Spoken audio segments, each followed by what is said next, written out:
বন্ধুগণ, ভালো আছেন তো? দেখুন, আজকে আমি দুটো বেগুনের রান্না করছি। এই দুটো রান্নাই আমার ছেলের আর আপনাদের দাদার খুব পছন্দ। কিছুই না ব্যাপারটা, যে বেগুনের দই বেগুন বলুন কি বেগুন বাহার বলুন, কিছুই বলুন, এমন বেগুনটা ভাজা হয় সেরকম করে বেগুনটা কড়াই ভাজতে দিয়েছি।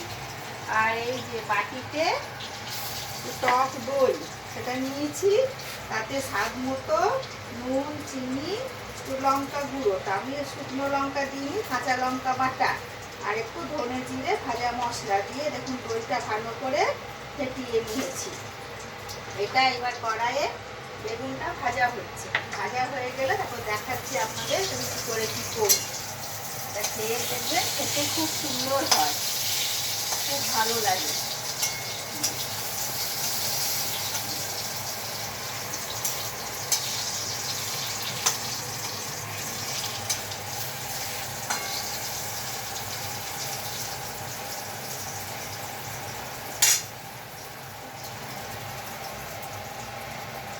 এই দেখুন বেগুনগুলো ভাজা হয়ে গেছে, যে বাটিতে আমি নিলাম, এরকম করে বেগুনগুলোকে রাখলাম বাটিতে।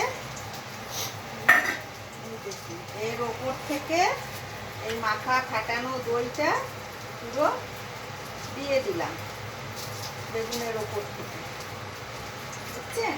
দেখুন এটা করাটা খুব সোজা, আর এটা বাচ্চা থেকে ছোট থেকে বড় থেকে সবারই খেতে খুব ভালো লাগবে। একবার করে আপনারা খেয়ে দেখবেন।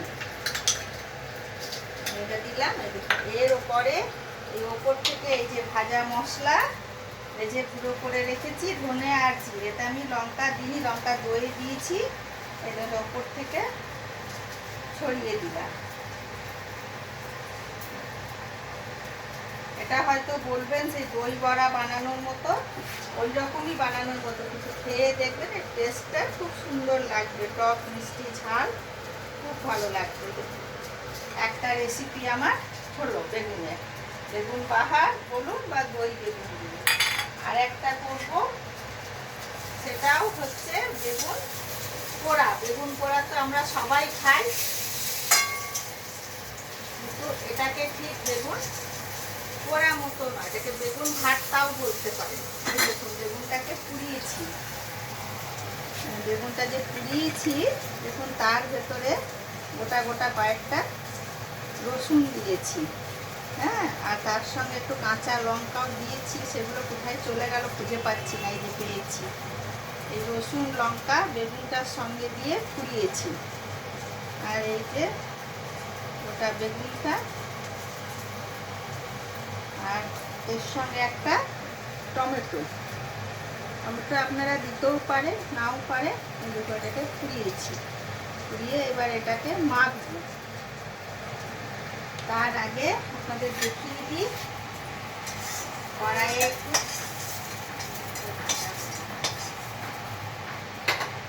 একটু তেল নিই,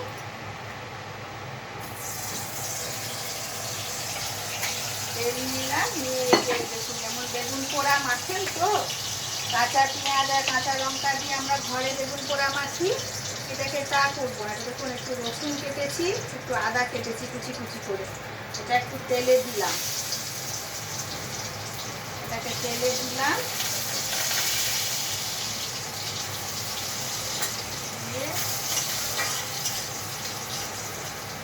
এরপরে পেঁয়াজটাকেও তেলে দিলাম,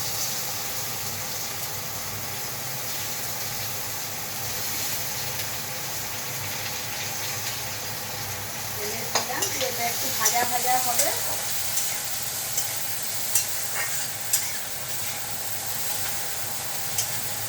আর এতে দেখুন আমি দুটো ডিম রেখেছি, কাঁচা দুটো ডিম রেখেছি।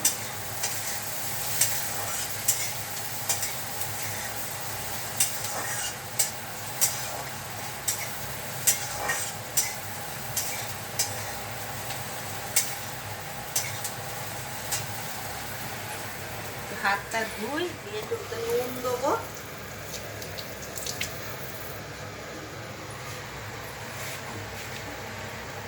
পেঁয়াজও দিতে পারেন, বেগুন পোড়াটাতেও দিতে পারেন, আমি পেঁয়াজেই দিয়ে দিলাম।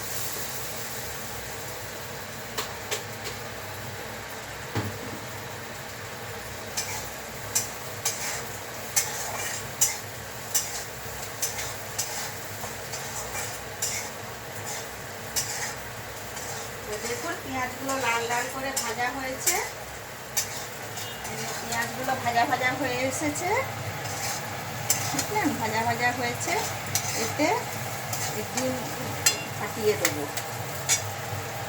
আপনারা চাইলে দুটোও দিতে পারেন, একটাও পারেন, তিনটেও পারেন, আপনার নিজের মতো। আমি দুটো ডিম দিলাম।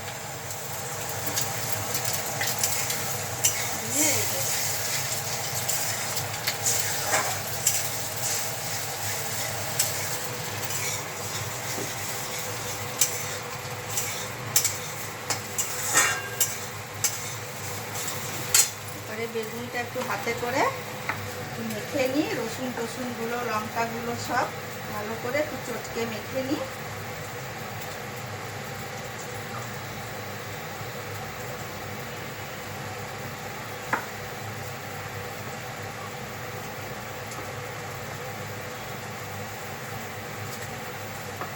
আমার হাতে অত জোর নেই তো, হাতে ব্যথা বলে ভালো করে মাখতে পারছি না। ভালো করে মাখলে পারে আরো ভালো লাগে খেতে।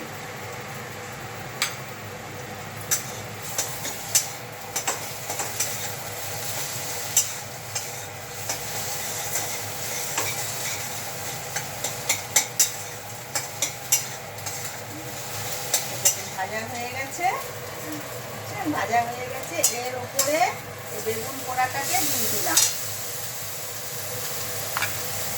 দিয়ে এটাকে ভালো করে নাড়াচাড়া করে নেব। এটা হচ্ছে বেগুন ভর্তা, আমাদের বিহারের ভাষা এটাকে বেগুন ভর্তা বলে। এটা দিয়ে রুটি খেতে খুব ভালো লাগে। আজকে আপনাদের দাদা বলেছে দুপুরবেলায় রুটি খাবে, তাই এই বেগুন ভর্তা করলাম।